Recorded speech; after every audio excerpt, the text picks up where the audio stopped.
The roar of the exhaust fan filled the kitchen as I raised a hand to wipe the sweat from my brow, carefully turning the pieces of meat in the pot roast. The glistening beef bubbled in the rich gravy, its savory aroma blanketing the entire room. It was Michael's favorite dish, and I had intentionally chosen the best cut of chuck roast, letting it slow cook for over 2 hours. "Grandma, is my pudding ready?" Lily poked her little head around the kitchen doorframe, her dark eyes sparkling. "Almost, sweetie," I said, turning down the heat on the stove. I turned to open the oven, and the sweet smell of caramel immediately wafted out. The crème brûlée had a perfectly golden, lightly torched top, exactly the way Lily loved it. Pulling on a pair of oven mitts, I carefully removed the baking dish. "Wow, it smells amazing." Lily clapped her hands, jumping up and down. "Grandma is the best." I smiled and stroked her hair. "Go tell Mommy and Daddy that dinner will be on the table in 10 minutes. A wave of warmth washed over me as I watched Lily's retreating, skipping figure. Today was Thanksgiving, a rare occasion for my son's family to come over for dinner. I had started planning the menu 2 days ago and woke up at 6 o'clock this morning to go to the supermarket for the freshest ingredients. Pot roast, shrimp scampi, seared scallops, green bean casserole, a full spread of all their favorites. Last week, Jessica had casually mentioned she was craving shrimp scampi, so I had a friend who lives near the coast ship the freshest jumbo shrimp. It cost a small fortune, but the thought of seeing the happy faces of my son and his family made it all worthwhile. As the last of the vegetables came out of the pan, I let out a long sigh. 3 hours of cooking had left my old back aching, but looking at the colorful, fragrant dishes covering the dining table, the exhaustion seemed to melt away. "Everything's ready. Everybody wash up for dinner," I called out towards the living room as I untied my apron. There was no response. The canned laughter from the reality show on the television felt particularly jarring.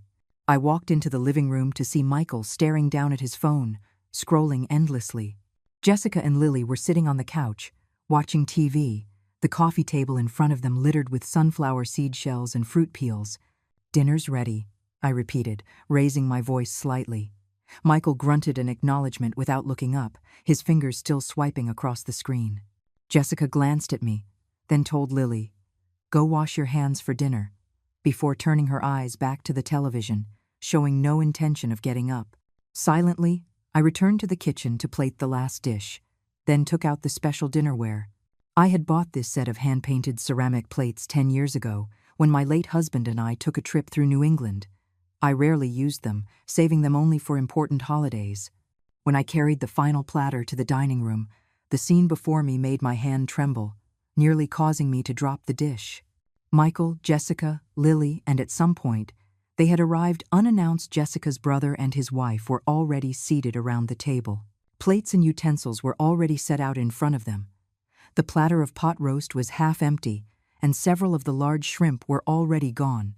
"Mom, you were taking too long, so we started without you," Jessica said, her words muffled as she chewed on a piece of shrimp. "You can just eat something in the kitchen. You're used to eating alone anyway." I stood frozen, my legs feeling as heavy as lead. There was no place for me at the table. Not even a single plate or set of silverware had been prepared. Michael finally looked up and saw me standing there, a frown creasing his brow. "Mom, what are you standing there for?" He glanced around the table, seemingly just noticing the lack of an empty seat. He got up, went to the kitchen, grabbed a bowl, and casually spooned some food into it before handing it to me. "Here, Mom, you can eat over on the side." The bowl was the one I used to mix dog food for the stray that lived in the neighborhood. I took the bowl, my fingers trembling slightly. "I'm not hungry," I whispered, my voice barely audible. "Oh, Mom's just being fussy," Jessica's sister-in-law said with a laugh. "Older folks don't eat much anyway. A couple of bites standing up is fine." Lily looked at me, then at her parents, a confused expression on her small face. "Isn't Grandma eating?" "Grandma's not hungry," Jessica answered for me, placing another shrimp in Lily's bowl. "Hurry up and eat. You have your piano lesson after this." I turned and walked to the bathroom, shutting the door behind me, finally letting the tears I had been holding back stream down my face. In the mirror, an old woman with bloodshot eyes stared back at me, her wrinkles creased with sweat and grease, her apron stained with soy sauce. I turned on the faucet and splashed cold water on my face, trying to calm myself. Fumbling in my pocket, I pulled out my phone and, after a moment's hesitation, dialed a number I hadn't called in a long time. "Arthur, it's me, Eleanor," I said, keeping my voice low. "Could you do me a favor? Can you come over for dinner?" "Yes, right now. There are some things I need you here for." After hanging up, I took a deep breath, composed my expression, and walked out of the bathroom. The table was filled with laughter and conversation, as if I didn't exist. I walked silently to the front door, preparing to welcome the only reinforcement I could think of, my old friend Arthur Vance, who had been a lawyer for over 40 years. When the doorbell rang, the clatter and chatter at the dining table came to an abrupt halt. Who could that be at this hour? Jessica frowned, a piece of shrimp suspended in midair. I wiped my hands and walked briskly to the door, my back straighter than it had been all day. When I opened the door, Arthur Vance's sharp suit and gleaming leather shoes came into view. He was holding an elegant gift box. "Eleanor, it's been too long," he boomed, his voice loud enough for everyone in the house to hear. "I was just passing through the neighborhood and remembered it was Thanksgiving, so I thought I'd drop by." I took the gift box, smelling the faint, earthy aroma of expensive wine. Come in, we're just having dinner," I said, stepping aside with deliberate enthusiasm. Arthur walked into the living room, his gaze sweeping over the dining table.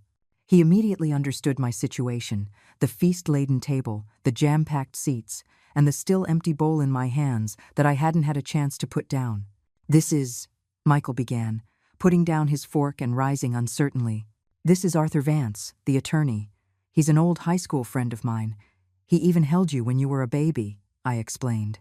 "Arthur, this is my son, Michael, my daughter-in-law, Jessica, my granddaughter, Lily, and Jessica's brother and his wife."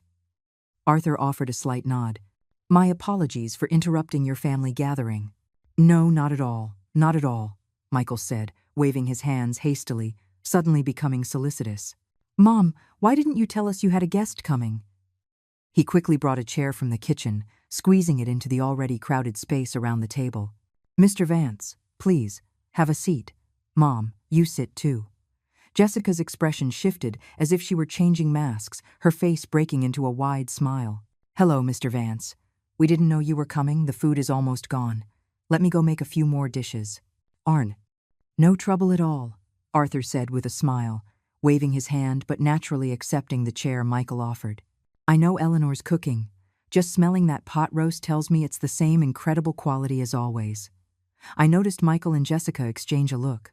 Jessica quickly stood up and took a brand new set of dinnerware from the cabinet, the set I had bought last year for Christmas, but hadn't brought myself to unwrap. "Mom, you sit here," Michael said, giving me his seat and grabbing another stool for himself from the kitchen. I sat down in silence, looking at the suddenly appeared plate and utensils, and the food Jessica was eagerly placing into my bowl. 10 minutes ago, I was an invisible woman excluded from the family dinner. Now, because of the arrival of a lawyer friend, I had miraculously been granted a seat and attention. Arthur took a sip of the tea Jessica offered him. "Excellent tea. Eleanor, have you given any more thought to that matter I mentioned?" I paused for a second, then caught on. "I'm still thinking about it." "What matter?" Michael's ears practically perked up. Arthur set down his cup, his voice soft but every word clear. "Oh, just about the eminent domain case for that old house your husband, Robert, left you. The compensation payout has come through. It's a considerable sum. I was just advising Eleanor to properly plan how to use the funds." All. The table fell so silent you could hear a pin drop. A piece of fish Jessica's brother had just picked up fell back onto his plate with a soft thud. "A payout?" Michael's voice jumped an octave. "Mom, why didn't you ever mention this?" I took a sip of soup to hide the smirk at the corner of my mouth. "You never asked. How much is it?" Jessica blurted out then, realizing her tactlessness, quickly added, "I mean, with that much money, it must be inconvenient for you to handle it all alone, Mom. We can help." Arthur took a document from his briefcase and handed it to me. "This is the latest appraisal report. It's 20% higher than we initially expected." He intentionally didn't state the specific number, but it was clear to everyone that it was a substantial fortune. I took the document without opening it. "Thank you," I'll look it over carefully later. The rest of the dinner became strangely lively. Jessica kept serving me food and pouring my tea, while Michael reminisced about how hard my life had been and how I had scrimped and saved to send him to college. Jessica's brother and his wife suddenly became exceptionally talkative, complimenting my youthful appearance and my cooking skills, as if they weren't the same people who, just an hour ago, told me to eat a few bites standing up. Only Lily ate quietly, looking up at me from time to time. When Jessica was serving me soup again, I felt a small hand sneak under the table and gently grasp my fingers. Lily's palm was warm and soft, like a beam of light shining into my cold heart. "So, Mr. Vance, which firm are you with now?" Michael asked tentatively. "I have my own small practice. I mostly handle estate planning and inheritance law," Arthur said casually, but it made Michael's eyes light up. "Well, that's perfect. My mom is getting older. She really needs to plan her assets properly," Michael said, putting a piece of fish on my plate. "Eat up, Mom. You've gotten so thin lately." I almost laughed out loud. When was the last time Michael had cared if I was thin or fat? 3 years ago? 5? Before he got married? Arthur checked his watch. "It's getting late. I have another appointment, so I'll be going." As he stood up, he gave me a meaningful look. "Eleanor, think carefully about that matter. Call me any time if you need anything." I walked him to the door. He lowered his voice. "The situation is even more serious than you described." "Thank you, Arthur," I said sincerely. "I'll treat you to dinner another day. We can talk properly then." Returning to the dining table, the atmosphere was completely different. Michael and Jessica vied to ask about the payout, but I remained vague, only saying the final amount wasn't confirmed yet.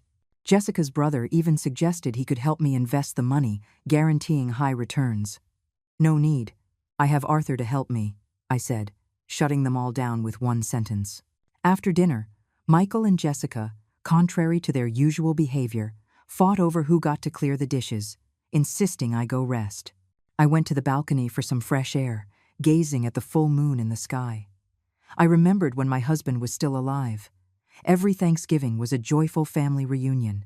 In the 3rd year after he passed, Michael got married, Jessica came into our lives, and the feeling of home slowly began to change. When did I go from being a mother who deserved respect to an insignificant old woman in my son's eyes? And when did my value start being measured in money, just to earn a seat at the dinner table? "Grandma!"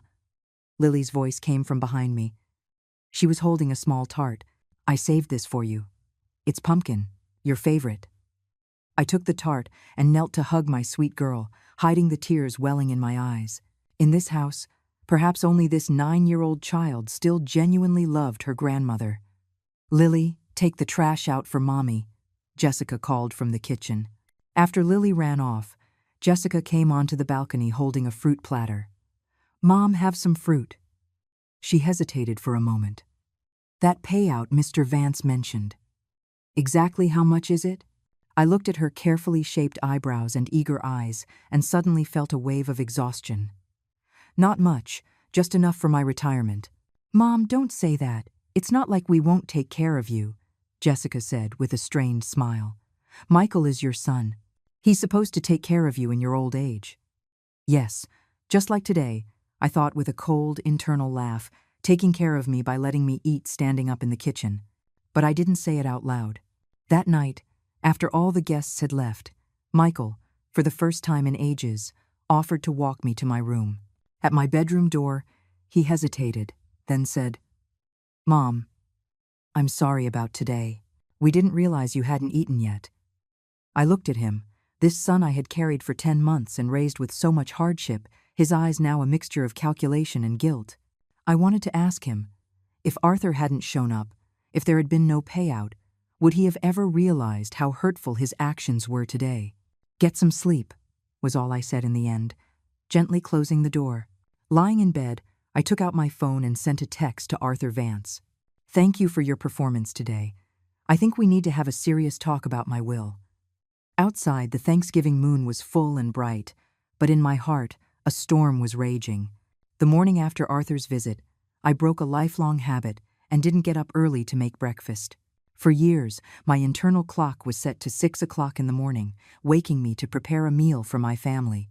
Even after Michael married and moved out, I kept the routine, always thinking they might drop by unexpectedly and I'd have something warm for them. But today, I let myself lie in bed until 7:30. Sunlight streamed through the gap in the curtains, drawing a golden line across the floor. I stared at that line of light, recalling the 180-degree shift in Michael and Jessica's attitude last night, and a wave of nausea washed over me. The doorbell rang at precisely 8 o'clock. Through the peephole, I saw Jessica standing outside, holding 2 plastic bags and wearing a forced smile. "Mom, I brought you breakfast, fresh bagels and orange juice."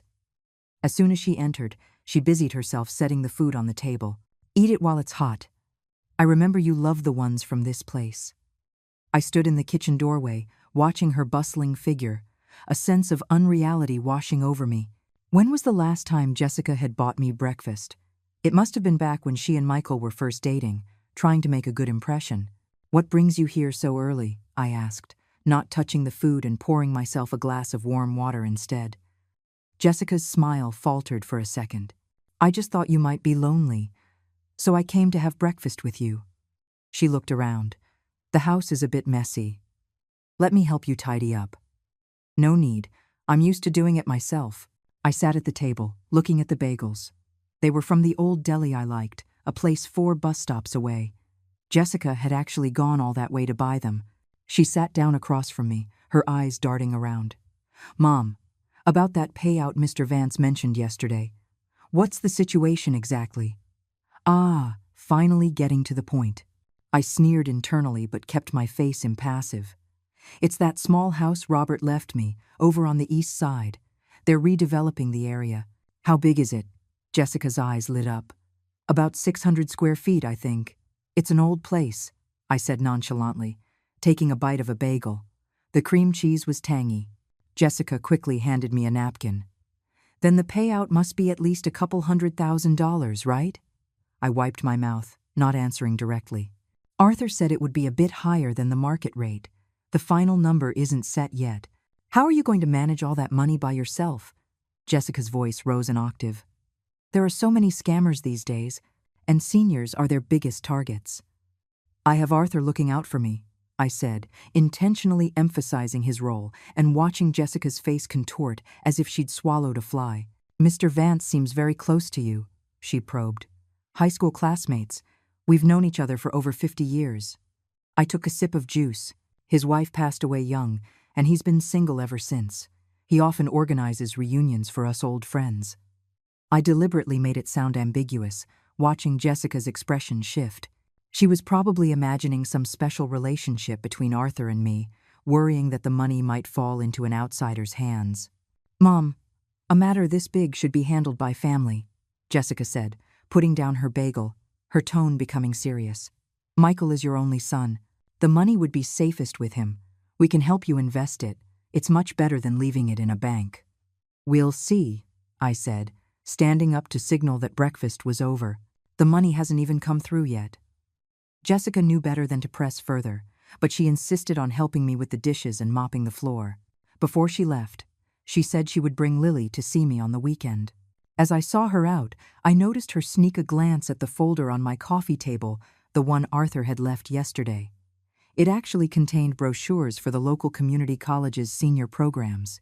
Closing the door, I let out a long sigh, as if I had just finished a battle. Standing on the balcony, watching Jessica's hurried departure, I suddenly realized how foolish I had been. I had always given unconditionally, thinking that love and sacrifice would earn me respect and care, only to cultivate greed and a sense of entitlement. My phone vibrated. It was a call from Michael.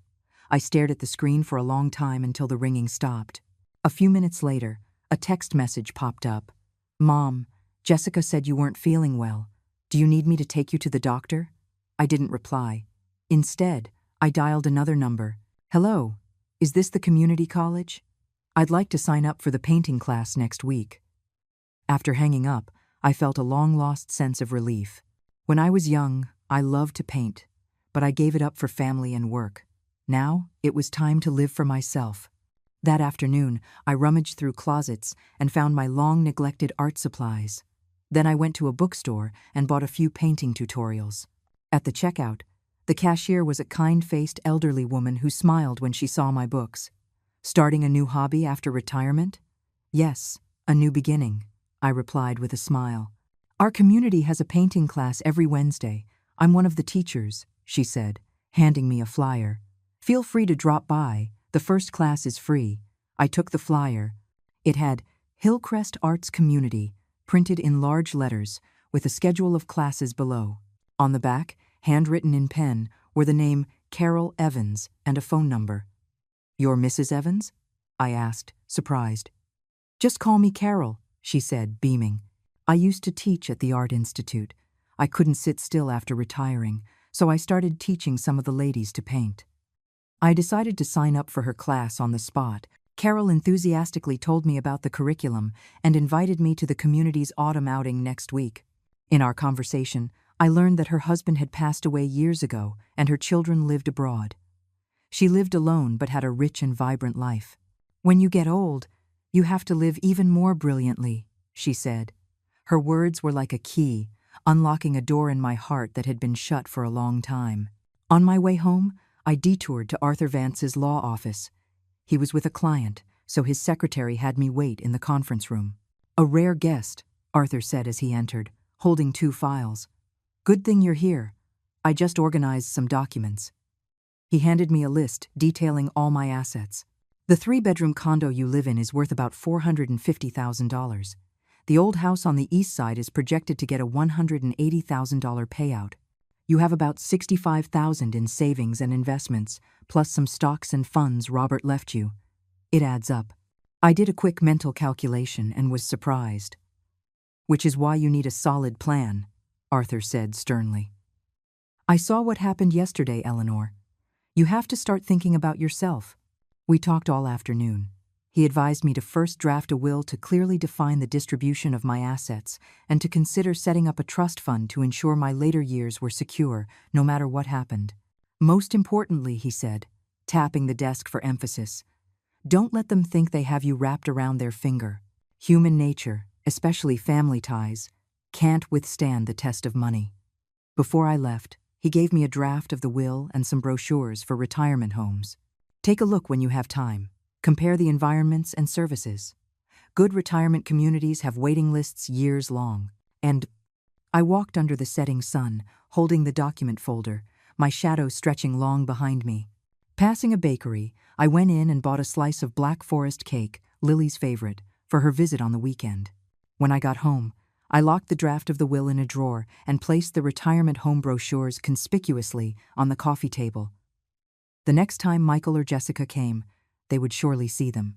That evening, I did something I hadn't done in years. I poured myself a small glass of red wine and sat on the balcony, sipping it slowly. My phone rang again. It was Michael. I still didn't answer, but I sent him a text back. Bring Lily over for dinner this weekend. I bought her favorite cake. I wanted to see my granddaughter, that was all. As for my son and daughter-in-law, it was time they learned that a mother's love is not an endless spring. It can run dry, and it needs to be nurtured. The wine was slightly tart with a sweet aftertaste. The stars in the night sky seemed brighter than usual, just like my gradually clearing thoughts. Tomorrow, I would buy new art supplies and call Carol to ask what I needed to prepare for the autumn outing. They say life is rare after 70, but it felt like my life was just beginning. For the first painting class, I was late. It wasn't intentional. Just as I was about to leave, Michael called, saying Lily had a fever and might not be able to visit on the weekend. I could hear the probing tone in his voice, likely testing to see if I would offer to go take care of her. Is it serious? Have you seen a doctor? I asked while tying my silk scarf, my eyes fixed on the clock on the wall. We saw one. It's just a common cold. Michael paused. Jessica's been swamped at work, and I have a business trip tomorrow. Hire a sitter. You can book one on your phone now, I interrupted. I've signed up for a class at the college. It's the first day, and I'm about to be late. There was a few seconds of silence on the other end. Mom, when did you sign up for college classes? Last week, I answered curtly. I have to go. Give my love to Lily. I'll see her when she's better. Hanging up, I let out a long breath. In the past, I would have immediately dropped everything and rushed to my son's house to make soup, give medicine, and sit by Lily's bedside. But now, I chose to trust that they could handle their own family matters just as they had always assumed I could handle my own. By the time I arrived at the community center, the class had already been going for 20 minutes. I gently pushed open the door. Carol was explaining the basic techniques of watercolor painting. When she saw me, her eyes lit up. "Everyone, this is our new student, Mrs. Eleanor Hayes." A dozen gray-haired students turned to look at me in unison. I nodded awkwardly. Carol set me up at a seat by the window, where a new set of art supplies was already waiting. "People who are late have to perform a song," a cheerful, heavy-set woman with flashy earrings joked, drawing a round of laughter. "Brenda, don't scare our new classmate," Carol said with a smile, then winked at me. "Although we do have a tradition after class, newcomers have to introduce themselves and say why they came to learn to paint." The class proceeded in a relaxed atmosphere. Carol taught us how to hold the brush, mix colors, and observe still life. I clumsily tried to paint an apple, but it ended up looking like a smashed tomato. Brenda, the woman who had teased me, leaned over to look. "Pfft," she snorted with laughter. "Did a truck run over your apple?" she commented bluntly, but then handed me a fresh sheet of paper. "Here, let me show you. You start with the outline first." After class, I followed the tradition and introduced myself. When it came to why I wanted to learn to paint, I hesitated for a moment. I loved it when I was young but never had the chance to learn. Now, I want to do something for myself. This sentiment earned a round of understanding applause. When Carol announced the plans for an outdoor sketching trip next week, Brenda enthusiastically invited me to ride with her. By the time I left, I had a dozen new numbers in my phone and a message about the meeting time for the community's autumn outing. The following days, my life suddenly became busy and fulfilling. Painting class on Mondays, choir on Wednesdays, a book club on Fridays, and occasional get-togethers with old friends on weekends. I relearned how to use a smartphone, and with Carol's help, I signed up for Facebook and joined various senior activity groups. Michael and Jessica clearly noticed the change in me. Jessica started dropping by more frequently, always with some fruit or a prepared meal, and then she would subtly try to pry into my social activities and financial situation. I always received her warmly but skillfully evaded the key questions, instead chattering on about the interesting things in my painting class and the backgrounds of my new friends, especially the retired executives and professors. 2 weeks later, on a weekend, Lily was finally well enough to visit. The moment she entered, she threw herself into my arms. "Grandma, I missed you so much." I hugged her small, warm body tightly, smelling the faint scent of strawberry shampoo in her hair. Michael and Jessica followed behind, carrying large bags of nutritional supplements. "Mom, you're looking really well lately," Michael said, eyeing my new haircut and the lavender dress I had bought while shopping with Carol last week. "Yes, you look 10 years younger," Jessica chimed in, but her eyes kept darting towards my desk, where several unfinished watercolor paintings and some law books from Arthur were spread out. I pretended not to notice and took Lily's hand to the kitchen. "Grandma made your favorite mango pudding."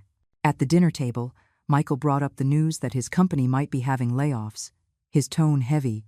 Jessica immediately jumped in, talking about the rising cost of living, the pressure of the mortgage, and how Lily's tutoring fees had gone up again. The two of them went back and forth as if they had rehearsed it. "Mom, about that payout," Michael finally got to the point. "It hasn't come through yet," I interrupted, putting a piece of fish on Lily's plate. "By the way, I'm going to Savannah for 3 days next week. The college is organizing it." "Savannah?" Jessica's voice went up.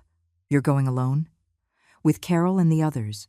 There are over 30 of us, and a doctor is coming along," I said casually. "I've already paid. It would be a shame to miss it." Michael and Jessica exchanged a look. I could guess what they were thinking.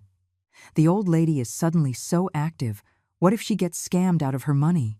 "Mom, those kinds of tour groups are notorious for scamming seniors." "You should cancel," Michael said with a frown. "If you want to go to Savannah, we can drive you on a weekend." "No need. At my age, I'm more comfortable with people my own age," I said with a smile, declining his offer. "You're busy with work, and Lily has school." Don't worry about me. End of troll. After dinner, Michael insisted on checking the house for any safety hazards, which was really an excuse to see where I kept my important documents. I let him look around while I painted with Lily on the balcony. "Grandma, you paint so well," Lily said, looking at my watercolor landscape with genuine admiration. "Mrs. Evans is a good teacher," I said, stroking her hair. "Do you want to learn? There's a children's painting class next Saturday. Grandma can take you." Lily nodded excitedly and ran to the living room to tell her parents the good news. I heard Jessica's sharp voice. "No, she has English tutoring on Saturdays." A moment later, Lily came back with her head down, her eyes red. I put my arm around her and whispered in her ear, "It's okay. When your class is over, Grandma will teach you privately." As they were leaving, Michael suddenly clutched his chest and squatted down, his face pale. Jessica and I rushed to help him to the sofa. He was covered in a cold sweat, saying he had a sharp pain in his left chest. "I'll call an ambulance." Jessica fumbled for her phone. "No, it's an old problem," Michael said weakly, waving his hand. "Just work stress. I'll be fine after a rest." I poured him a glass of warm water, feeling suspicious. Michael had been healthy his whole life, rarely even catching a cold. How could he suddenly have an old problem? Watching his clumsy performance of a heart attack, I suddenly understood something. "Do you want to lie down in your old room for a bit?" I asked intentionally. Even though I had converted it into my art studio, the sofa bed was still there. Michael's expression froze. His supposed illness immediately improved. He insisted he was fine and that it was time to go home. I saw them to the elevator. Lily clung to my hand, reluctant to let go. "Grandma, can I really not learn to paint with you next week?" "There will be other chances," I said, kissing her forehead, a pang of sadness in my heart. After closing the door, I immediately sent a text to Arthur Vance. "I want to finalize the will as soon as possible." The next morning, as I was preparing my materials for painting class, the phone rang. It was Jessica, her voice tinged with a rare panic. "Mom, Michael's in the hospital. The doctor said it might be a heart attack." My heart skipped a beat, but I quickly calmed myself. "Which hospital? I'll be right there." "First General, the emergency room." "Mom, the medical bills," she trailed off. "Focus on his health first. We'll worry about the money later." I hung up and hurriedly changed to go out. In the hospital corridor, I saw Jessica talking to a doctor, her expression grave. As I got closer, I heard the doctor say they needed to perform an angiogram, and if they found severe blockage, he might need a stent. "How much will that cost?" Jessica asked bluntly. "The test alone is around $5,000. If he needs a stent, a domestic one is about $20,000, and an imported one can be $30,000 to $50,000. Jessica's face turned pale. "That's so expensive." I stepped forward. "Doctor, I'm the patient's mother. Please use the best treatment plan available." The doctor nodded and went to prepare for the procedure. Jessica turned to me, her eyes filled with a complex emotion. "Mom, we're a little tight on cash right now." "I have my insurance card. It should cover most of it," I said calmly. "The important thing is to save him." After Michael was wheeled into the catheterization lab, Jessica and I sat in the waiting area in silence. She kept scrolling through her phone, probably looking up the costs of heart stents and insurance policies. I, on the other hand, remembered a time when Michael was little and had a high fever. My husband and I stayed up all night, taking turns applying cool cloths to his forehead. Back then, what parent ever calculated the cost of their love? 3 hours later, the doctor came out and informed us that Michael did have a blockage in his coronary artery, but it wasn't severe enough to require a stent. For now, medication would suffice. Jessica and I both breathed a sigh of relief. "But he'll need to be hospitalized for a few days for observation," the doctor added. "Go ahead and pay the $10,000 deposit." Jessica looked at me, her expectation clear. I took out my insurance card and bank card from my wallet. "I'll go pay. You go stay with Michael." When I returned from paying the bill, I heard Jessica and Michael talking from outside the hospital room. "The doctor said he doesn't need a stent. That saved a ton of money," Jessica's voice said. "Did Mom pay for it?" Michael asked. "Do you have any idea how much she actually has in savings? Is that whole payout story real?" "It must be," Mr. Vance himself showed up. Mom's been out and about all the time now, hanging out with all those old folks. What if she gets scammed? I stood outside the door, my heart feeling like it had been stabbed. I knocked gently on the door, and the conversation inside immediately stopped. Pushing the door open, I saw Michael lying in the hospital bed, his color much better. "Mom, thank you," he said sincerely. "Get some rest." I adjusted the blanket for him. "I have plans to see an art exhibit with Carol, so I'm heading out. Call me if you need anything." Leaving the hospital, I didn't go to the art exhibit. Instead, I went straight to Arthur Vance's law firm. I needed to reconsider the contents of my will. The smell of hospital disinfectant still clung to my clothes. Arthur poured me a cup of hot tea. I held it in both hands but still felt a deep chill. "Is Michael okay?" he asked with concern. "A minor issue. The doctor said it's not serious," I said with a weak smile. But I heard his conversation with Jessica. I heard everything from outside the door. Arthur sighed and took a stack of documents from his drawer. "Considering the latest developments, I've adjusted the draft of the will." I took the file and read it carefully. The new draft divided my main assets into 3 parts. The condo I lived in would be left to Lily, but with the stipulation that she could only inherit it at the age of 25. $100,000 from the payout would be used to establish an education fund for Lily, specifically for her future schooling. The remaining portion would be donated to the community senior center. "And your son and daughter-in-law?" I asked. "Completely excluded," Arthur said, pushing up his glasses. "Based on what you've described, they only care about your money, not you as a person." I was silent for a long time. The tea grew cold.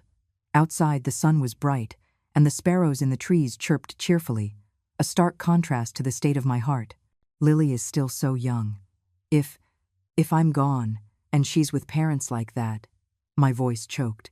"The education fund will be managed by an independent trust to ensure the money is only used for her studies," Arthur explained. "As for the house, it will be managed by her guardian until she comes of age, but it cannot be mortgaged or sold." I nodded and signed the document. Arthur said it still needed to be notarized and signed by 2 other witnesses to be legally effective. Carol and Brenda can be the witnesses, I suddenly thought.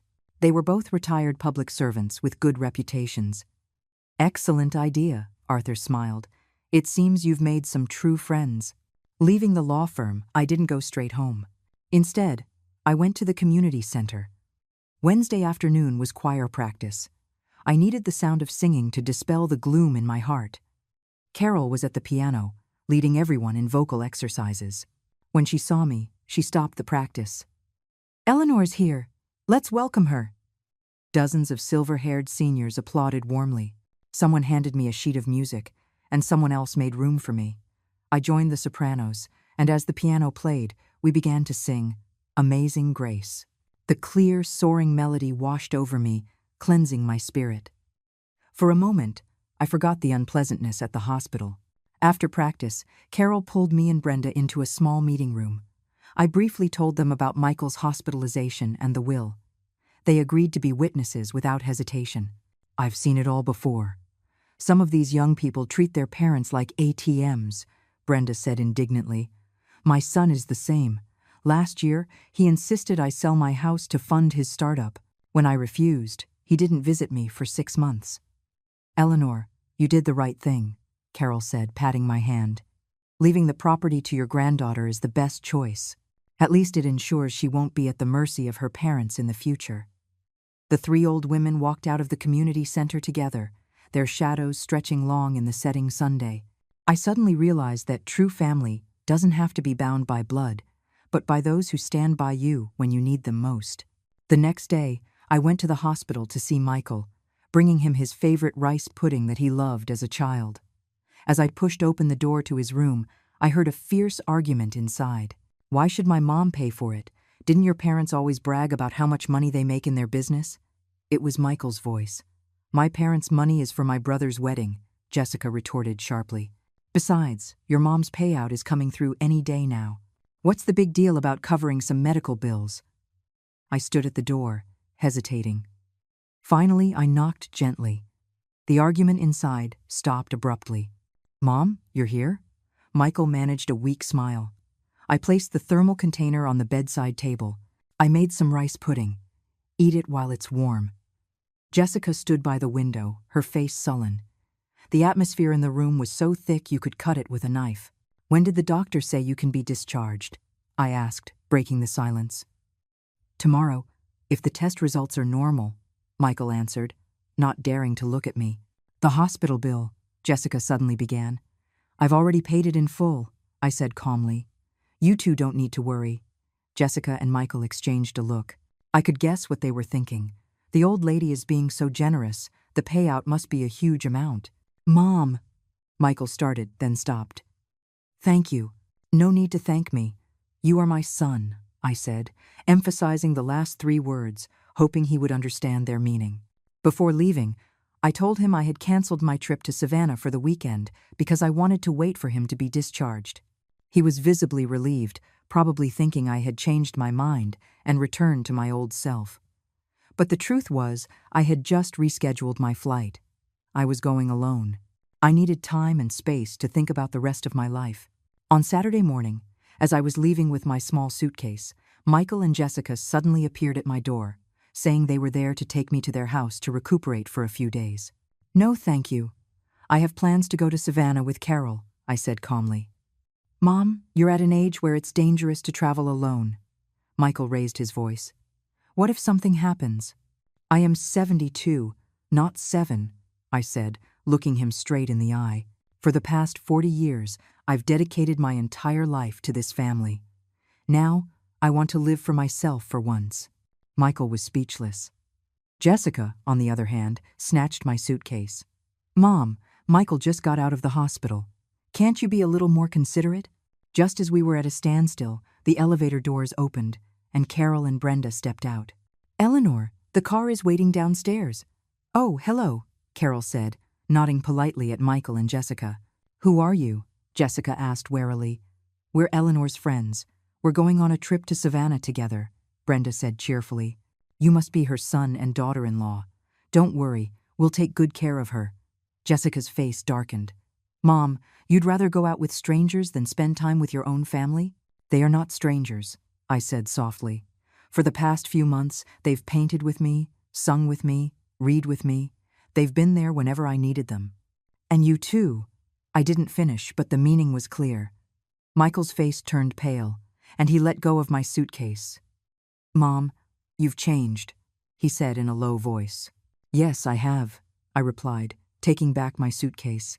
"Because I finally understand that love should not be a one-way street, and respect is something you have to earn for yourself." Carol and Brenda stood silently on either side of me, like 2 guardians. Finally, Michael and Jessica stepped aside. As the elevator doors closed, I saw a flicker of regret in Michael's eyes. But it was too late. The mother who gave unconditionally, who always put them first, was gone forever. The 3 days in Savannah were like a dream. We stayed in a historic inn by the river, watching the mist rise in the morning, strolling through the Spanish moss-draped squares during the day, and listening to live music in a cozy club in the evening. The dozen or so seniors on the trip each had their own stories. We shared memories, talked about life, and felt young again. On the flight back, Carol quietly asked me, "Do you regret it, treating your son like that?" I looked out the window at the passing landscape and shook my head. I only regret not waking up sooner. As the plane was landing, my phone rang. It was a number from the hospital. A sense of dread washed over me as I tremblingly answered the call. "Is this Mrs. Eleanor Hayes? Your son, Michael Hayes, was admitted again with chest pain. This time, it's a confirmed acute heart attack. He needs emergency surgery." The phone almost slipped from my hand. Carol quickly steadied me. "What's wrong?" "Michael, heart attack, needs surgery," I stammered. Brenda immediately pulled out her phone to check flights. "The next flight back leaves in 20 minutes. We can make it." The sight of 3 old women running through the airport with their luggage must have been quite a spectacle, but we didn't care. There was only one thought in my mind. Michael had to be okay. No matter what, he was my son, my only son. The plane flew back with astonishing speed, the world outside blurring into a streak. I clutched my phone, calling Jessica every 10 minutes for an update on Michael's condition. "Mom, don't worry. The doctor said the success rate for the surgery is very high. Jessica's voice sounded strangely calm, almost cold. What kind of surgery? A stent or a bypass? I pressed. I think it's a bypass. I don't really understand the medical terms. Her answer was vague. Carol and Brenda exchanged a worried look. Brenda whispered, "For a heart attack, they usually consider a stent first. A bypass is only for very severe cases." Unease grew in my heart. Michael was only in his early 40s and generally healthy. How could he suddenly need a bypass? And how could Jessica, his wife, be so clueless about the surgery he was having? After landing, we rushed straight to the hospital. Outside the cardiac surgery ward, I saw Jessica casually playing on her phone, without a trace of worry on her face. "Where's Michael?" I asked, out of breath. Jessica looked up, a flicker of surprise in her eyes, as if she hadn't expected me back so soon. "Still, in the operating room. What kind of surgery?" I looked her straight in the eye. "A stent or a bypass?" "The doctor's explanation was too technical," she said, avoiding my gaze. Just then, the doors to the operating room opened, and a doctor in green scrubs walked out. "Family of Michael Hayes?" I rushed forward. "I'm his mother." The surgery was a success. "We placed one stent," the doctor said, removing his mask, his face tired but satisfied. "The artery is open, and blood flow is restored." I spun around to look at Jessica. Her face instantly turned ashen. "You said it might be a bypass." My voice trembled. Jessica stammered, unable to speak. The doctor looked at her, confused. "Why would you think that? The patient's condition didn't warrant a bypass at all. We decided on a stent from the beginning." After the doctor left, Jessica finally broke down. "Mom, I didn't mean to. I really didn't understand the medical terms." "You weren't even at the hospital, were you?" I asked coldly. "You don't even know what kind of surgery your own husband had." Jessica's silence confirmed my suspicion. Carol and Brenda tactfully said they would go buy some necessities, leaving the two of us in the hallway. "Mom, Jessica was about to explain when her phone rang. She glanced at the screen and quickly hung up. "Who was that?" I asked. "Wrong number," she said, hastily shoving her phone back into her purse. But in that split second, I saw the name on the screen. My love. Michael was moved to the ICU for observation, and we couldn't visit him yet. Jessica said she was going home to get some clean clothes and left in a hurry. I sat on the bench outside the ICU, exhausted. When Carol and Brenda returned, they insisted I go home to rest while they took turns waiting at the hospital. I gratefully squeezed their hands. The friends I had made in the last 6 months were more reliable than the family I had known for decades.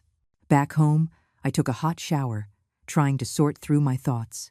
Jessica's strange behavior, the mysterious phone call, her indifference to Michael's condition, all signs pointed to a possibility I didn't want to believe. The next morning, when I returned to the hospital, Michael had been moved to a regular room. He was pale, with monitor wires attached to his chest. When he saw me, a complex emotion flickered in his eyes. "Mom, you came back from Savannah?" he asked weakly. "I heard you were sick and came back right away." I took his hand. It was frighteningly cold. "How are you feeling?" "Much better, just a little sore in my chest," he managed to smile. "I'm sorry for ruining your trip." That apology made my nose sting. How long had it been since my son had said sorry to me? Since he got married, it seemed I was always the one apologizing for various imaginary faults. "Where's Jessica?" I asked, looking around the room. Michael's expression darkened. "She said she had an urgent matter at work and would be back later." I poured him a glass of water and helped him drink. Just then, a phone vibrated in Jessica's purse, which she had left on a chair in the room. Michael gestured for me to bring it to him. A text message was displayed on the screen. "Babe, did the old lady find out? I'm dying here. When can you get away?" My hand trembled, and the phone fell to the floor. Michael struggled to sit up to see, but I quickly pressed him back down. "Don't move, you'll tear your stitches." But it was too late. Michael had seen the message. The color drained from his face. The heart rate on the monitor spiked, and the alarm blared piercingly. Nurses and a doctor rushed in, pushing me aside to attend to Michael. I stood in the corner, watching my son's pained expression. my heart twisting in agony. Half an hour later, Michael's condition stabilized. The doctor gravely told me that the patient needed absolute quiet, as any emotional distress could cause complications. Family members should avoid upsetting the patient, he said pointedly, obviously guessing what had happened. I nodded and sat by the bed, gently holding Michael's hand. He had his eyes closed, but tears were streaming from the corners. "Mom, you knew all along," he said, his voice hoarse. "No, I only suspected," I answered softly. Michael opened his eyes, the same eyes as mine, now filled with pain. "I've been such a fool." I didn't press for details or rub salt in the wound by saying, "I told you so." At that moment, my son needed his mother's support, not a lecture. Jessica didn't show up until evening, a strange flush on her cheeks and her hair slightly disheveled.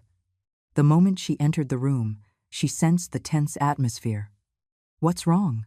she asked warily, her gaze shifting between the phone on the floor and Michael's grim face. "Get out." Michael squeezed the words through his teeth. Jessica's face changed. "What did you say?" "I said get out." Michael sat up abruptly, wincing in pain. "Go find your love." Only then did Jessica realize she had been exposed. She frantically grabbed her purse and ran out, without even asking about her husband's condition. Michael deflated like a popped balloon, slumping back onto the bed, silent tears streaming down his face. I gently stroked his hair, just as I did when he had nightmares as a child. "Mom, I'm so sorry," he sobbed. "Don't talk, just rest." I soothed him. That night, Michael developed a high fever. The doctor said it was likely a post-operative infection. I stayed by his bedside, repeatedly wiping his burning forehead with a cool cloth. In his delirium, he would call my name, curse Jessica, and then cry about what an ungrateful son he was. At 3 o'clock in the morning, his fever finally broke. As Michael fell into a deep sleep, I leaned back in the chair, utterly exhausted, my mind a whirlwind of thoughts. 20-some years ago, on another sleepless night just like this, I had watched over a feverish little Michael, praying for his recovery. I never could have imagined that one day I would be caring for my sick son again in this way. The next morning, Carol came to relieve me, insisting I go home and rest. Before I left, Michael woke up for a moment and weakly asked, "Mom, where's Lily?" "At Jessica's parents' house, I assume," I replied. "Do you want me to go get her?" Michael nodded, his eyes filled with worry. "Don't let Lily know. She's too young." I promised him I would handle it and left the hospital. Standing in the early morning sunlight, I suddenly didn't know where to go. Home? To pick up Lily? Or to confront Jessica? In the end, I decided to go to Michael's house first, to get some clothes and toiletries for him. Using my spare key to open the door, I was met with a scene of utter chaos. A shattered picture frame, clothes strewn everywhere, and the strong smell of alcohol. On the coffee table was a document. I picked it up. It was a divorce agreement, already signed with Jessica's name. The date was yesterday's. Had she planned this all along? The bedroom was in even worse disarray. The closet was open, and most of Jessica's clothes were gone. The cosmetics on her vanity were nearly all gone, but strangely, their wedding photo still hung above the bed, though the glass was cracked like an ugly scar. I gathered some of Michael's clothes and his toiletries. Just as I was about to leave, the doorbell rang. Through the peephole, I saw Lily standing outside, with Jessica's mother behind her. "Grandma said Dad is sick and told me to get her iPad." Lily said as soon as she came in, her eyes red, clearly having been crying. I knelt and hugged her. "Daddy is fine. He'll be home in a few days." Jessica's mother stood at the door, her expression grim.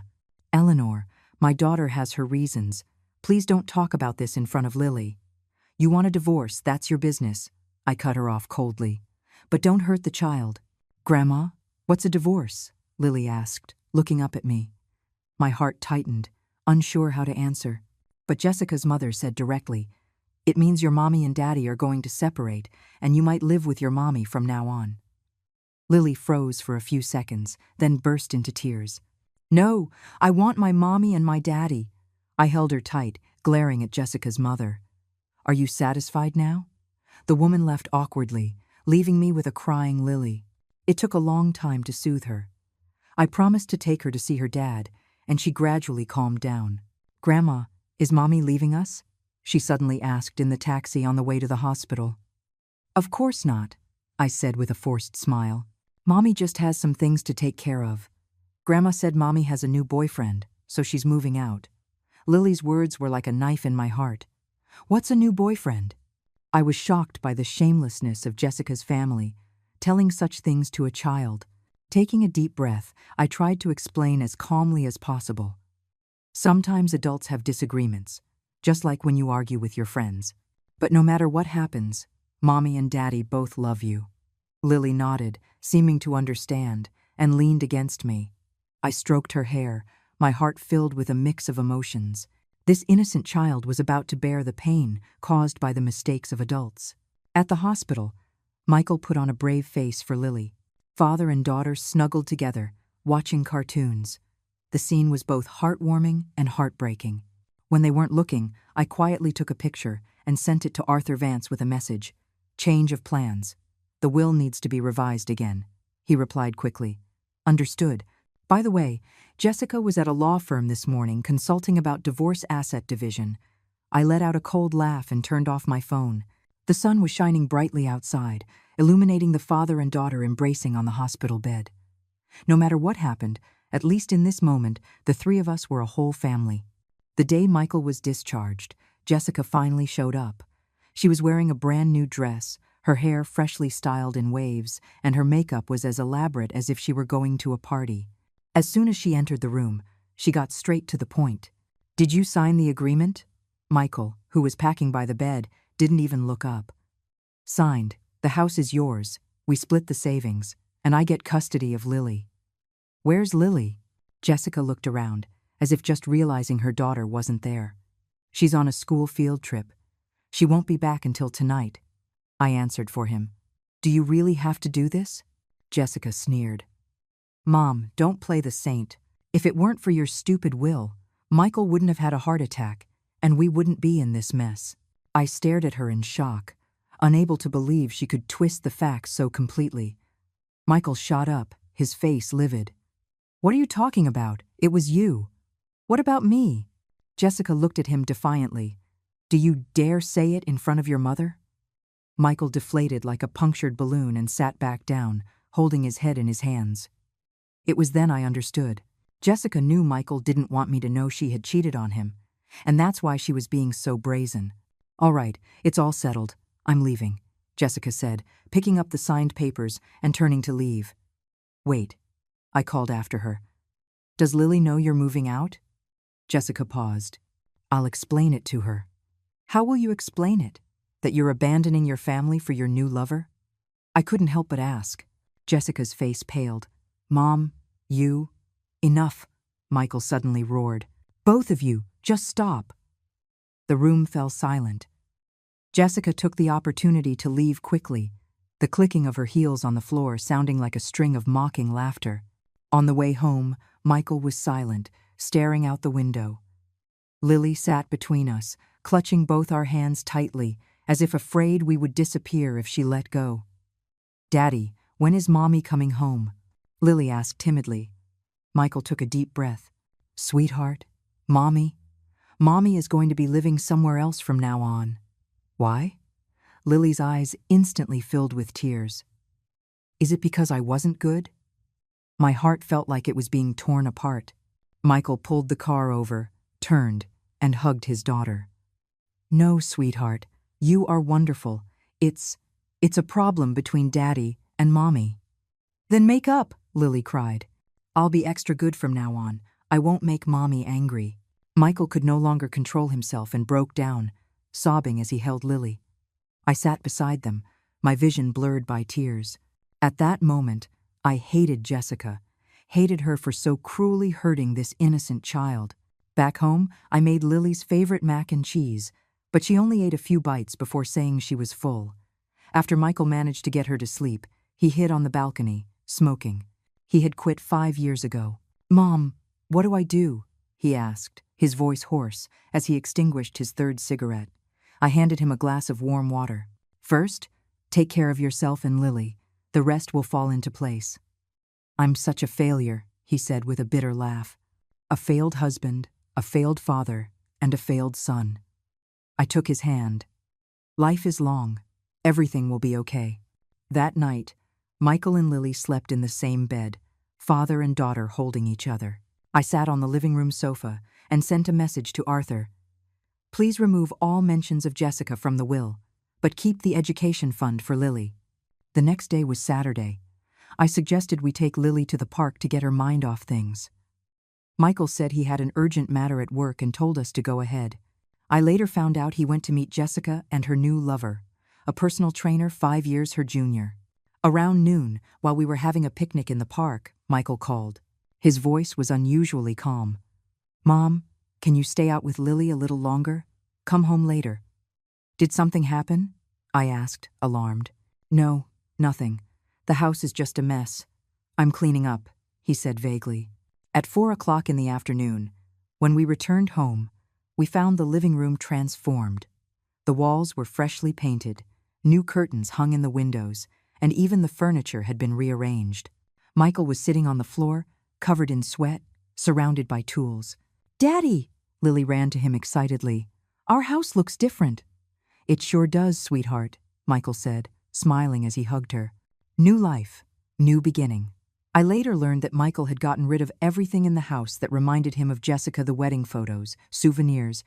Even the nail holes in the walls were meticulously filled and painted over. His decisiveness was both heartbreaking and comforting. That evening, after Lily was asleep, Michael finally broke down. He knelt before me, crying like a child. Mom, I'm so sorry. All these years, what I did to you. I'm a monster. I helped him up, gently patting his back. It's all in the past. No, it's not. He shook his head. That day at the dinner table, I made you eat on the side. How could I? You probably weren't thinking clearly then, I said softly. But I should have been, Michael said emotionally. You're my mother. You sacrificed so much for me my whole life. He haltingly recounted his journey over the years, how he had gradually distanced himself from me under Jessica's influence, how he had been blinded by the pressures of life, and how he had only come to his senses after learning of Jessica's affair. Mom, can you forgive me? He asked, his eyes filled with tears. I didn't answer immediately. Instead, I took a photo from my wallet. It was a picture of the three of us on his 6th birthday. In the photo, a smiling Michael sat between my late husband and me, in front of a cake with 6 candles. After your father passed, you were all I had, I said softly. A mother's love for her child never needs the word forgiveness. Michael held the photo, his tears falling onto the yellowed paper. At that moment, it was as if I saw that little boy who needed my protection all over again. In the days that followed, the three of us formed a strange, temporary family. Michael took an extended leave from work to care for Lily, while I handled the cooking and housework. Every evening, we would take a walk together, then come home to watch cartoons or do a puzzle. It was simple, but warm. A month later, Jessica called unexpectedly, saying she wanted to see Lily. Michael hesitated but eventually agreed. On the day of the visit, Lily excitedly put on a new dress. But when she came back, she was silent and didn't eat her dinner. Mommy said she wants to take me to Disneyland, Lily said suddenly before bed. But I don't want to go anymore. Why not? Michael asked. Because she wants to bring that man with her. Lily buried her face in her pillow. I don't like him. He's always touching Mommy's butt. Michael's face instantly turned to stone. I quickly soothed Lily to sleep, then pulled him out to the balcony. Don't get angry in front of the child, I warned. That witch? Michael gritted his teeth. She actually said that in front of Lily. Calm down, I said, pressing his trembling hand. Think about how to protect Lily.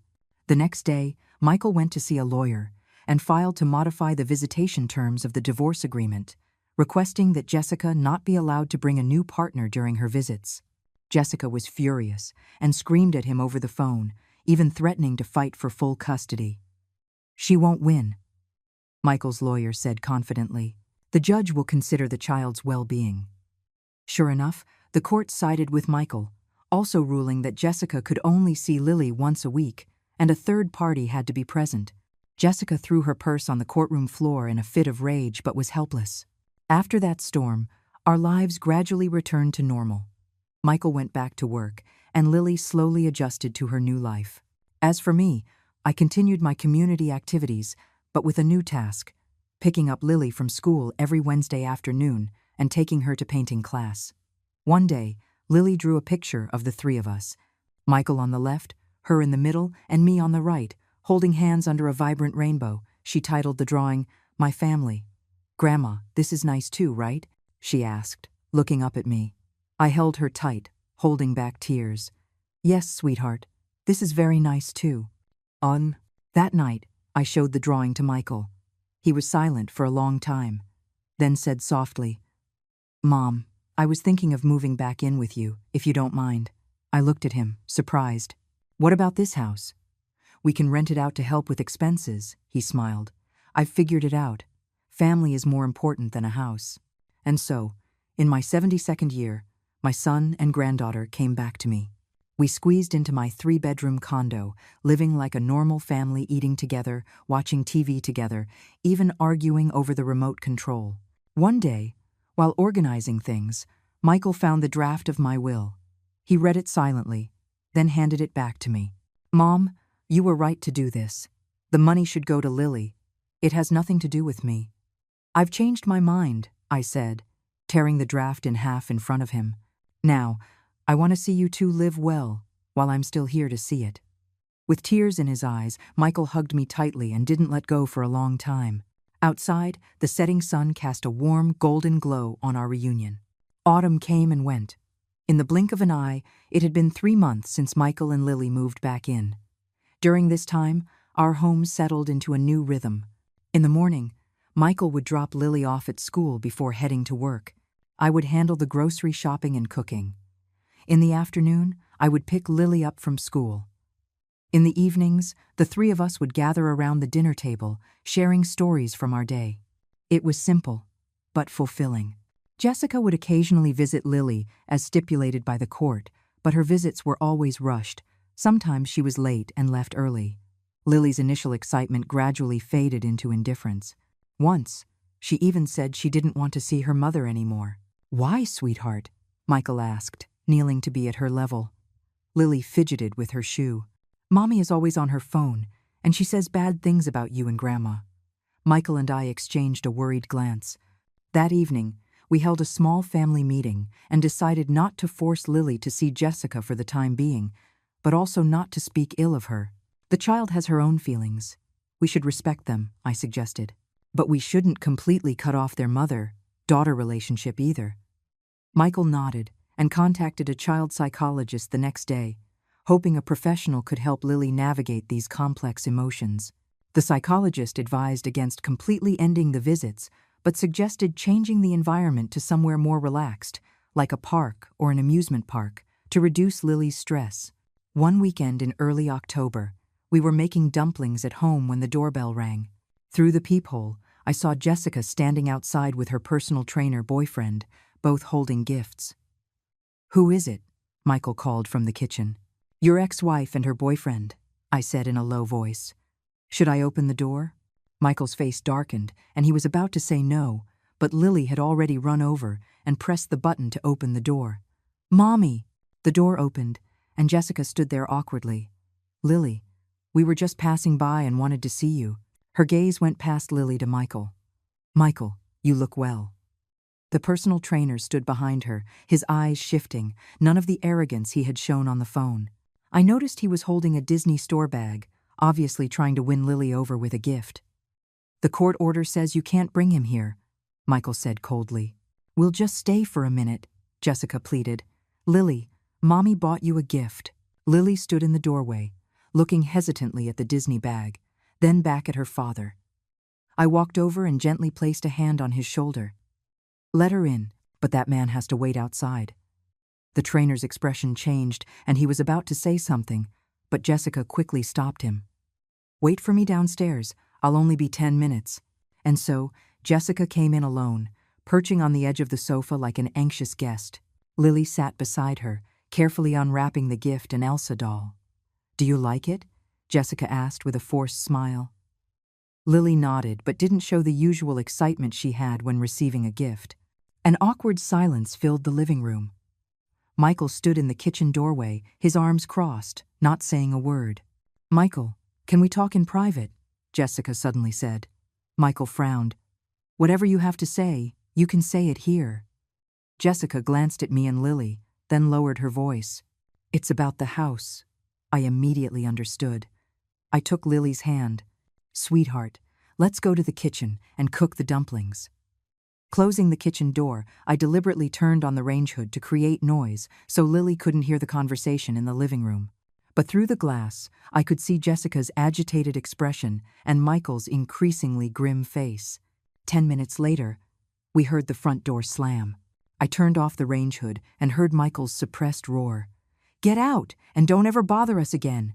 Lily flinched, and the Elsa doll fell to the floor. I patted her head soothingly and walked out of the kitchen. Jessica was gone. Michael stood by the window, his shoulders tense. "Daddy," Lily called out timidly. Michael turned around, the anger on his face instantly replaced by gentleness. "It's okay, sweetheart. Come on, let's finish making the dumplings." Ender 4. That night, after Lily was asleep, Michael told me what had happened. Jessica and the personal trainer had broken up. He had not only scammed her out of her money, but had also been physically abusive. Now she was homeless and wanted to move back into their old house. "I refused," Michael said, rubbing his temples wearily. "The house is already rented out. The lease is for a year." "Where will she stay?" I asked. "With her parents, I guess," Michael sneered. "Serves her right." I didn't say anything more, but I had a feeling of unease. Knowing Jessica's personality, she wouldn't give up so easily. Sure enough, a week later, my phone rang late at night. It was Jessica, her voice choked with sobs. "Mom, please help me." It turned out the trainer had taken almost all her savings, and now she didn't even have money for a hotel. Her parents refused to take her in because of the divorce. She was at the end of her rope. "Mom, I know I have no right to ask you, but you're the only one who can help me," she cried on the phone. I glanced at the clock. 1:14 in the morning. Michael had an important meeting tomorrow and was already asleep. I quietly put on a coat, grabbed my wallet and keys, and left a note saying I had to step out. In a 24-hour coffee shop, I met a disheveled Jessica. Her makeup was smudged, her hair was a mess, and there was a bruise on her cheek. "Did he do that?" I asked, pointing to her face. Jessica nodded in shame, fresh tears welling up. "Mom, I'm so sorry. I'm sorry for what I did to you, to Michael, to Lily." I ordered her a hot milk and listened as she recounted the events of the past few months, how she had been deceived by the trainer's sweet talk, how she had foolishly abandoned her family, and how much she regretted it now. "Mom, I know I was wrong. I really know I was wrong," she said, grabbing my hand like a lifeline. "Can you forgive me?" I pulled my hand back and asked calmly, "What do you want? Money? A place to stay? Or to get back with Michael?" A glimmer of hope appeared in Jessica's eyes. "I want to see Lily, and if Michael could forgive me." "Impossible," I said flatly.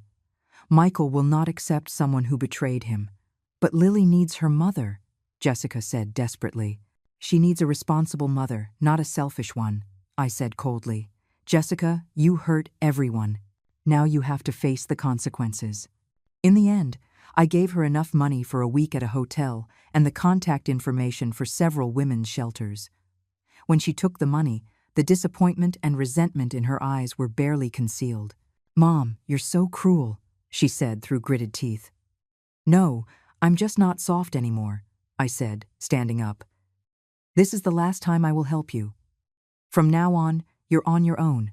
On the way home, the autumn wind rustled the fallen leaves on the sidewalk. I looked up at the star-filled sky, thinking of the "my family" drawing Lily had made. There was no place for Jessica in that home anymore. The next morning at breakfast, Michael saw the note I had left, but didn't ask any questions. It wasn't until after he dropped Lily off at school that he finally spoke. "Mom, Jessica came to you last night." I didn't hide anything and briefly told him what had happened. Michael was silent for a long time after I finished. "You did the right thing," he finally said. "She has to learn to be responsible for her own choices." I nodded, but a small worry lingered. Jessica wouldn't give up so easily, especially now that she was desperate. Sure enough, 3 days later, when Lily came home from school, she told me, "Mommy came to see me at school today." My heart tightened. What did she say? "She said she wants to move back in with us," Lily said with a pout. "But I don't want her to. I like it now, with just you and Daddy." I immediately called Michael and told him what had happened. He contacted the school right away and requested that from now on, no one except me or him could pick up Lily without his prior written permission. That evening, we held another family meeting and decided to tell Lily the truth, but in a way she could understand. "Sweetheart, Mommy made some bad choices, and now she's very sad," Michael explained patiently. "But Daddy and Grandma will protect you and keep you safe." "I know," Lily said seriously. "Mommy wanted me to tell the judge that I want to live with her so she could move back in, but I don't want to lie." Michael and I looked at each other in shock.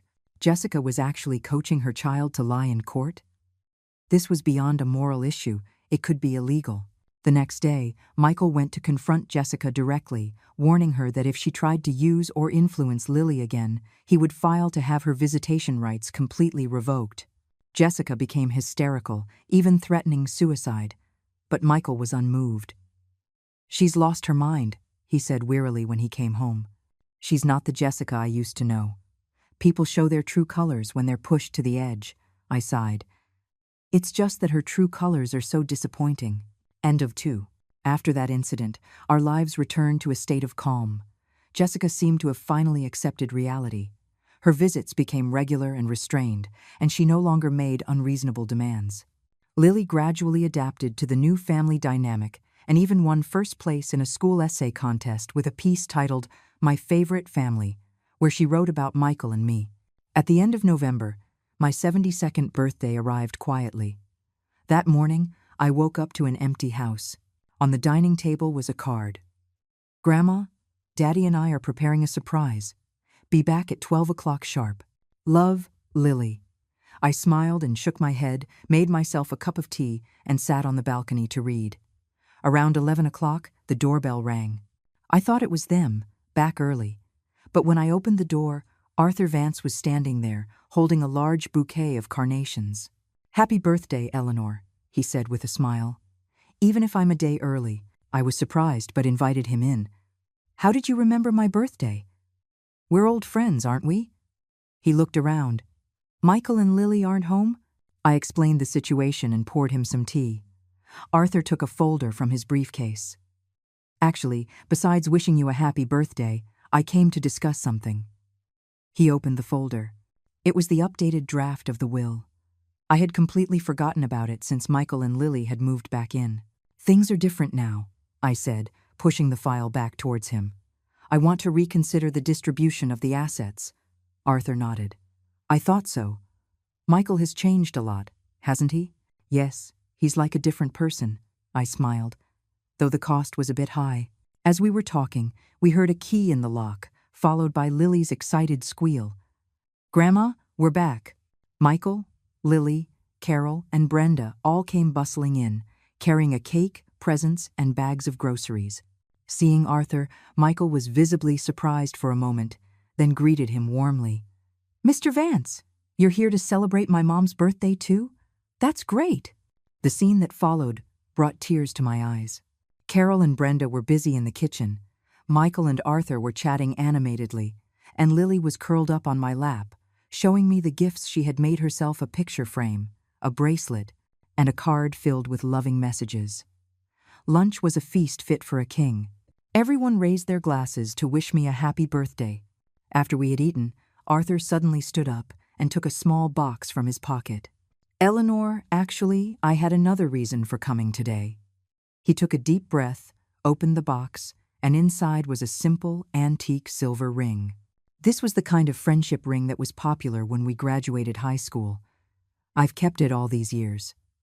Now, I want to ask if you'd be willing to let it become a different kind of promise. Ems. The living room fell silent. I stared at the ring, then at Arthur's earnest face, momentarily at a loss for words. "Wow, is Grandma getting married?" Lily's exclamation broke the silence. Michael's expression shifted from shock to confusion. and finally to understanding and support. Mom, if you're willing, I fully support you. Carol and Brenda were giggling on the side, clearly in on it. I then realized that today's surprise was more than just a birthday party. Arthur, my voice trembled. This is all so sudden. We've known each other for over 50 years, Eleanor, Arthur said gently. I'm not asking for us to live together day and night. I just hope to have the right to take care of you for the rest of our lives, to walk with you to the end. I looked at this man who had quietly watched over me since we were teenagers, then at the expectant faces of my friends and family around me, and a wave of warmth washed over me. But in the end, I gently shook my head. Arthur, I'm deeply touched, but I can't accept. The room was silent again. Arthur's smile froze on his face. Michael frowned in confusion, and Lily let out a disappointed, "Ah." It's not because of you, I quickly explained. It's because I'm very content with my life right now. I have Michael and Lily, and I have wonderful friends like you. I don't want to change anything. Arthur was silent for a moment, then smiled in understanding. I get it. I'll hold on to the ring. If you ever change your mind, just let me know. He put the ring away and continued eating and chatting as if nothing had happened. The atmosphere quickly returned to being lively, but I noticed Michael looking at me with a new, thoughtful expression. After the party, when all the guests had left, Michael helped me clean up. He suddenly asked, "Mom, did you turn down Mr. Vance because of me and Lily?" I stopped wiping the table and nodded honestly. Partly, I don't want any more major changes in our family, especially now that everything has just stabilized. But you deserve to have your own life, Michael said earnestly. Me and Lily won't be a burden to you forever. You are not a burden, I said, patting his arm. Taking care of you is my choice, just like turning down Arthur was my choice. I'm happy, really. Michael hugged me tightly, burying his head in my shoulder like he did when he was a child. Mom, thank you. At that moment, I knew I had made the right choice. Life is rare after 70, and in my old age, I had found the most precious thing of all, family. What could be more blissful than that? Just before New Year's, the community organized a most beautiful family competition. To my surprise, Michael, Lily, and I were nominated by our neighbors. Eleanor's family, with 3 generations living together in harmony, should definitely be chosen, Carol advocated at the community meeting. When I heard the news, I was in the kitchen, stewing Michael's favorite pork rib soup. Lily rushed in excitedly. "Grandma, we're going to win an award." "What award?" I asked, wiping my hands, confused. "The most beautiful family award," Lily danced around. "Carol said it's because our family is so full of love." When Michael came home from work, I told him about it. He was stunned for a moment, then gave a wry smile. Most beautiful family? A divorced single father living with his daughter and his old mother? You call that beautiful? The beauty of a family isn't in its form, but in its content, I said softly. As long as there is love, it's the most beautiful family. Michael nodded thoughtfully, then suddenly suggested, "Mom, let's go on a trip for New Year's, just the 3 of us." "Where to?" I asked. "Savannah," he said with a smile, "to make up for the trip that was cut short." Oh. And so, on the first day of the New Year's holiday, the 3 of us boarded a plane to Savannah. It was Lily's first time flying, and she was so excited she kept running up and down the aisle. Michael had to repeatedly pull her back to her seat. "Daddy, is there a Disneyland in Savannah?" she asked, looking up at him. "No, but there's the historic riverfront, Forsyth Park, and lots of beautiful sights," Michael explained patiently. "Can I draw there?" "Of course, my little artist," I said, smiling and stroking her head. Watching the father and daughter interact so closely, a warmth spread through my heart. 6 months ago, I couldn't have even dreamed of such a happy moment. The 3 days in Savannah were like a dream.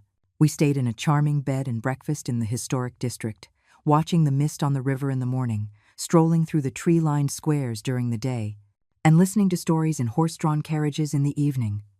Lily took hundreds of photos with her little camera and filled a thick sketchbook with drawings. "Grandma, this is for you," she said on the last day, mysteriously handing me a handmade scrapbook. On the cover, in crooked handwriting, were the words, "My family." I opened it. Inside were all the pictures she had drawn of us over the 3 days. There was one of Michael putting a coat on me, one of me braiding Lily's hair, one of the 3 of us sharing a bowl of shrimp and grits. The last page was a family portrait. We were standing on a cobblestone street, with the setting sun behind us. The scene was so heartwarming it made my eyes sting. "Sweetheart, this is beautiful," I said, hugging her tightly. "This is the best gift Grandma has ever received." On the flight back, Lily fell asleep leaning against me. Michael stared out the window at the passing scenery and suddenly said, "Mom, I've decided to apply for a transfer to the branch office." "What?"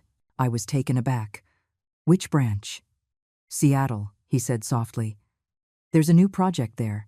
The pay is good, and they provide housing assistance." My heart tightened. "What about Lily?" "That's what I wanted to talk to you about," Michael said, turning to me, his eyes pleading. "I want to take Lily with me, but I was also hoping that you would come with us." I was silent. Seattle, that distant city in the Pacific Northwest, meant a new environment, a new climate, far away from the home I had known for over 70 years. "Mom, I know this is a selfish request," Michael said, taking my hand. "But Lily and I both need you. Besides, the climate in Seattle is mild. It would be good for your arthritis." I looked at the sleeping Lily in my arms, then at Michael's hopeful face, and I didn't know what to say. "Give me some time to think about it, okay?" I finally said. Michael nodded and didn't press the issue. But in the days that followed, the decision weighed on me like a stone. I quietly asked Carol and Arthur for their opinions. Carol supported the move, while Arthur advised me to think carefully. "The pace of life in Seattle is fast, and the weather is very rainy. You might not adapt well," Arthur said bluntly. "But on the other hand, being with your son and granddaughter is a rare blessing." While I was hesitating, the unexpected happened. On a rainy day in mid-January, I went to pick up Lily from school and slipped and fell at the school gate. I remember the sharp pain, Lily's crying, and the teacher's shouts, and then I lost consciousness. When I woke up, I was in a hospital bed, my right leg in a cast, elevated high in the air. Michael was sitting by my bedside, his eyes red, clearly having been crying. "Mom, you're awake," he said, his voice hoarse. "Where's Lily?" I asked weakly. "Brenda took her home," Michael said, taking my hand. "The doctor said you fractured your hip. You'll need to rest for 3 months." I tried to move my right leg, and a sharp pain made me gasp. "Don't move," Michael quickly held me down. "The doctor said if it doesn't heal well, you might need a wheelchair." "Artine." The room fell silent. For someone in their 70s, recovering from a fracture is difficult enough, let alone a hip fracture. "What about the Seattle job?" I asked softly. Michael shook his head. "I've already turned it down. Nothing is more important than your health." I closed my eyes, tears streaming down my cheeks, not from the pain, but from the guilt. I had become a burden to my son again. During the 2 weeks I was in the hospital, Michael shuttled between work and the hospital, looking more and more exhausted. Lily visited me every day after school, bringing me her drawings and snacks from school. Carol and Brenda took turns helping me, giving me sponge baths and massages. Arthur was in charge of communicating with the doctors to ensure I received the best care. The day I was discharged, the doctor gave a stern warning. "She needs 24-hour care for at least 2 months." Michael nodded without hesitation. "I'll take good care of my mom." But reality was much harder than we imagined. We lived in an old building with no elevator, on the 4th floor. Michael had to carry me up and down the stairs, and he was drenched in sweat each time. Basic needs, like bathing and using the toilet, all required his help. One evening, I heard Michael on the balcony, on the phone. "Mr. Thompson, I'm really sorry. My mom can't be left alone right now. I understand it's a rare opportunity, but family is more important." I lay in bed, my tears soaking the pillow. When I was young, I had sacrificed my career and dreams for my family. Now, my son was repeating my path. The next day, I asked Michael to take half a day off from work, saying I had something important to discuss. When he sat by my bed, I handed him an envelope. "What's this?" he asked, confused. "Brochures for a rehabilitation center," I said calmly. I've decided to stay there for a while. Michael jumped up as if he'd been burned. No, I will never send you to a nursing home. Hear me out, I said, taking his hand. This is just temporary. Your job opportunity in Seattle is too good to pass up because of me. I can stay at the center for a few months. Once my leg is better, I can decide whether to move to Seattle or come back here. Mom, Michael's voice choked. How could I? This isn't abandonment. It's a rational choice, I said firmly. Arthur recommended that place. It's very nice and has professional nursing care. You go to Seattle and get settled. If you like it there, you can come get me. If not, you can come back. Either way, we have options. Michael was silent for a long time, then finally nodded, his eyes red. In the days that followed, we began preparing for this new plan. Michael contacted the company in Seattle, and luckily, the position was still available. I, with Arthur's help, visited the high-end rehabilitation center. The environment was beautiful, and the facilities were excellent. Lily was both nervous and excited about moving and changing schools. At the end of February, everything was ready. Michael would take Lily to Seattle first to get settled, while I would check into the center and decide what to do after my leg healed. The night before they left, the three of us squeezed into my big bed, just like when Michael had first gotten divorced. Lily was already asleep, her small hands clutching our clothes, as if afraid we would disappear. Mom, Michael said softly in the darkness, I'm a little scared. Scared of what? I asked. Scared of repeating my father's mistakes. His voice trembled. After he passed, you raised me all by yourself, sacrificed so much. Now I'm a single father too. I reached out and stroked his hair, just as I did when he was little. You are much stronger than your father. At least you know how to cherish your family. Michael leaned his head on my shoulder, crying silently. I began to hum his favorite lullaby from his childhood until his breathing became deep and even. Moonlight filtered through the curtains, illuminating the sleeping faces of the father and daughter. I gently kissed their foreheads, my heart filled with both reluctance and relief. Life is a continuous cycle of reunions and farewells. The important thing is that we have learned how to love each other. The next day, Michael and Lily left for the airport with their luggage. Arthur drove me to the rehabilitation center. I was quiet the whole way. Regretting it? He asked. I shook my head, just feeling a little emotional. The center was indeed nice. I had a private suite with a floor-to-ceiling window facing the garden, and a dedicated caregiver helped me with my physical therapy every day. But no matter what, it wasn't home. Michael called every day. Lily would excitedly describe their new home and new school on video calls. The Seattle sunshine shone through the phone screen, brightening my northern winter. 3 weeks later, one afternoon, my caregiver was pushing me in my wheelchair to the garden to sunbathe. The spring breeze was gentle, and a few sparrows hopped around on the lawn. I closed my eyes to rest. Then I heard a familiar voice. Grandma, we're back. I opened my eyes in disbelief. Michael and Lily were standing in front of me, travel-worn but smiling brightly. What? Why are you back? My voice trembled. Michael knelt and took my hand. Mom, Seattle is nice, but it's not our home. Lily and I talked it over. Nothing is more important than being with you. But your job? I've requested a transfer back to my old position. The salary is lower, but it's enough, he said with a smile. And I have a surprise for you. Just then, Arthur walked up from behind, holding a set of keys. Eleanor, welcome home. It turned out that while I was in the hospital, Michael had secretly contacted Arthur and asked him to help rent a ground-floor apartment in my building so I could get around in my wheelchair easily.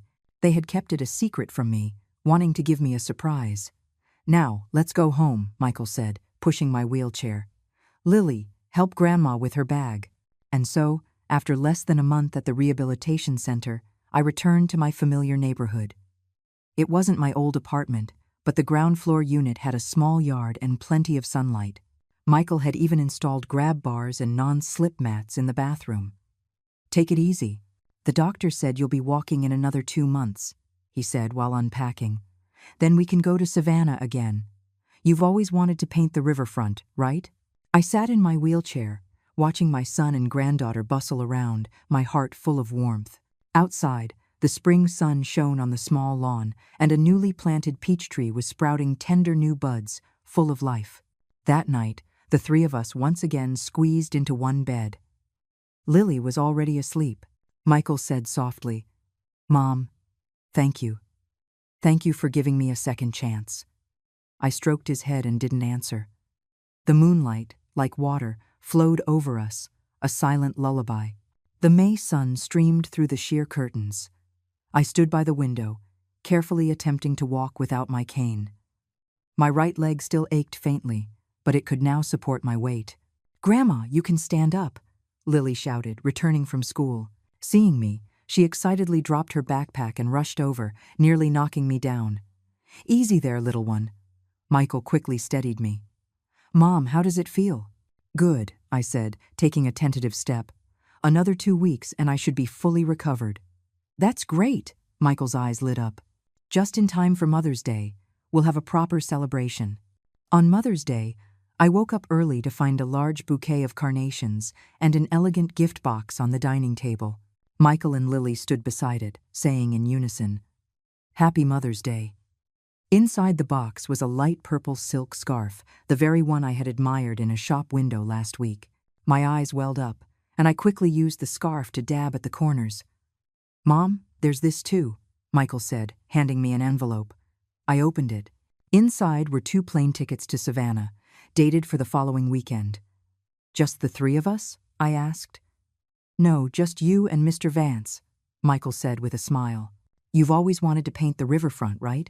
Mr. Vance happens to have a conference in Savannah and can accompany you." I looked at him in astonishment. You arranged this?" "Lily and I talked it over," Michael said, kneeling down and taking my hand. "Mom, you've sacrificed your whole life for me. Now it's your turn to find your own happiness," Lily chimed in. "Grandma, Daddy and I will be fine. You can go have fun with Grandpa Arthur, don't worry." I looked from one sincere face to the other, and the tears finally broke free. At that moment, I felt the purest form of happiness, not because of what I was receiving, but because the people I loved had learned how to love. In the end, Arthur and I did go to Savannah, but not in the way he had hoped.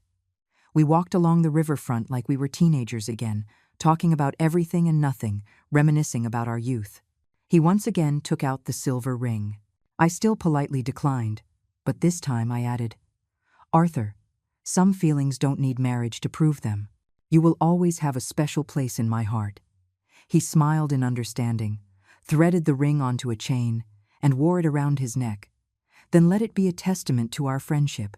On the flight back, I looked out the window at the cotton candy clouds and thought about the past 6 months. From a neglected old woman to a woman who had rediscovered her self-worth and dignity. From the indifference of my son and daughter-in-law to Michael's current thoughtfulness and understanding. From a lonely old age to being surrounded by so many people who genuinely cared for me. Life had given me so many surprises and taught me the most valuable lesson. Love is not a one-way street but a two-way flow, and dignity is not given by others but earned by oneself. In early June, my leg had fully recovered. Michael took a day off work to take Lily and me for a picnic in the countryside. The sun was bright, the breeze was gentle. We lay on the picnic blanket, watching the clouds change shape. "Mom, I have a decision I want to tell you about," Michael said suddenly. My heart tightened. "What is it?" "I'm going to rewrite my will," he said, sitting up, his expression serious. "Most of the assets will go to Lily in an education fund. A small portion will be donated to the community senior center. And," he paused, "a portion will be left to you, specifically for your hobbies and travels." I looked at him, surprised. Wasn't this exactly what I had planned in my original will? "Don't get me wrong," Michael explained hastily. "I'm not after your money. It's just that after everything that has happened, I understand the true meaning of assets. They should be used to secure the lives of the ones you love, not to become a source of conflict." I smiled with relief. "Good son, you finally understand." Lily, who had been listening with a puzzled look, asked, "Daddy, what's a will?" Michael pulled her into his arms. "It's like a letter that grown-ups write to their little ones, to tell them how much we love them and how to protect them if we can't be with them one day." Lily thought for a moment and then said, "Then I want to write a will too." I'll leave all my toys to Grandma and Daddy." We all burst out laughing at her innocent words, our laughter echoing across the meadow, startling a few sparrows into flight. In July, the community center held a special seminar and invited me to share my experience on improving intergenerational relationships. Standing at the podium, I looked at the dozens of seniors and their children in the audience and began slowly. What elderly people want is simple: a seat of their own at the dinner table, and to hear their family say with sincerity, "Mom, you first." I recounted my experiences of the past 6 months, from the family dinner where I had no seat to our now regular weekly family meals, from being treated as invisible to being genuinely respected and loved. Some in the audience laughed, some cried, but most were deep in thought. After the speech, a young woman came up to me. "Ma'am, you're so right. I think I often neglect my own mother's feelings." I patted her hand. "It's not too late. You can start changing now." That evening, Michael and Lily prepared a celebratory dinner for me. At the table, Michael pulled out the chair at the head of the table. "Mom, you sit here." I shook my head and pointed to the seat next to it. "No, I'll sit here today." "Why?" Michael asked, confused. "Because today, the spotlight is on you and Lily," I said with a smile. "Thank you for giving me the courage to love and be loved again." Michael's eyes turned red. Lily ran over and hugged me tightly. "Grandma, I'll always love you the most." And so, the three of us sat around the dinner table, sharing food and happiness like the most ordinary of families. Outside, the setting sun cast a warm golden glow on our silhouettes. After dinner, Michael insisted on clearing the dishes while I sat on the balcony to enjoy the cool evening air. My phone buzzed. It was a text from Jessica. "Mom, I heard your speech was a great success. Congratulations. I was wondering if I could see Lily." I thought for a moment, then replied, "That is something you need to ask Michael and Lily. My personal advice is that you first learn to respect others, including your own daughter." After sending the message, I felt a sense of release. Forgiveness does not mean condoning, and understanding does not mean compromising. I had finally learned that lesson. The summer night breeze gently caressed my face, carrying the scent of gardenias. From the living room, I could hear the laughter of Michael and Lily, and the sound of cartoons on the television. It was all so ordinary, yet so precious. I looked up at the star-filled sky and whispered, "Robert, do you see this? Our son has grown up. Our granddaughter is lovely, and I've finally learned how to be a good mother and a good grandmother without sacrificing myself." A shooting star streaked across the night sky, gone in an instant, but it lit up my heart. They say life is rare after 70, and my story was just beginning to write its most beautiful chapter.